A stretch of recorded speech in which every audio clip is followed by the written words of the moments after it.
नमस्कार।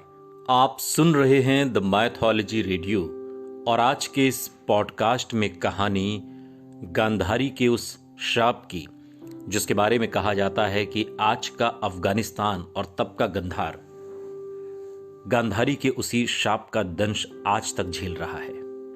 आज अफगानिस्तान कराह रहा है, पूरा देश दशकों से बर्बादी की कगार पर है।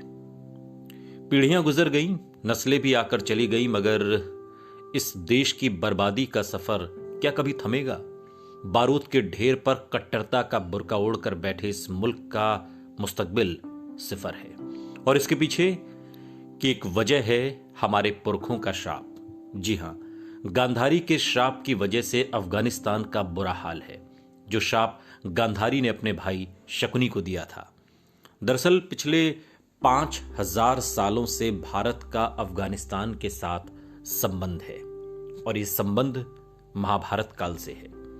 कथा कुछ यूं है कि जब शकुनी ने भीष्म से बदला लेने के लिए महाभारत का युद्ध करवाकर कुरुवंश का सर्वनाश कर दिया, तो आहत गांधारी ने अपने भाई शकुनी को श्राप दिया कि तुम्हारे गांधार में कभी शांति नहीं होगी और तुम्हारा देश समूल नष्ट हो जाएगा।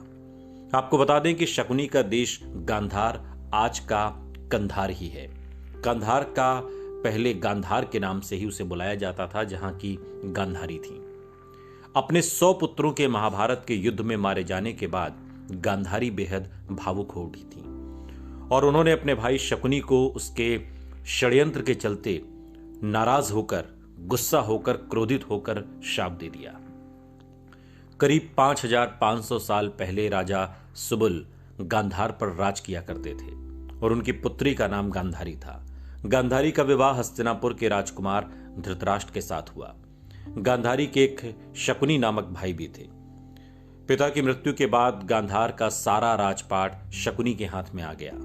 भीष्म ने राजा सुबल के पूरे परिवार को नष्ट कर दिया था। उसका बदला लेने के लिए शकुनी ने कौरव और पांडवों को आपस में लड़वाकर पूरे हस्तिनापुर का नाश करने की साजिश रची। अपने 100 पुत्रों को खोने के बाद गांधारी ने क्रोध की अग्नि में जलते हुए शकुनी को यह श्राप दिया कि मेरे 100 पुत्रों को मरवाने वाले गांधार नरेश, तुम्हारे राज्य में कभी भी शांति नहीं होगी। अब जब तालिबान ने फिर से अफगानिस्तान को अपने कब्जे में ले लिया है, गांधारी के उस शाप को लेकर एक बार फिर चर्चा हो रही है कि लगता है आज तक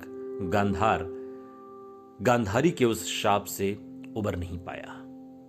सुनते रहिए द माइथोलॉजी रेडियो, सुनता है सारा इंडिया।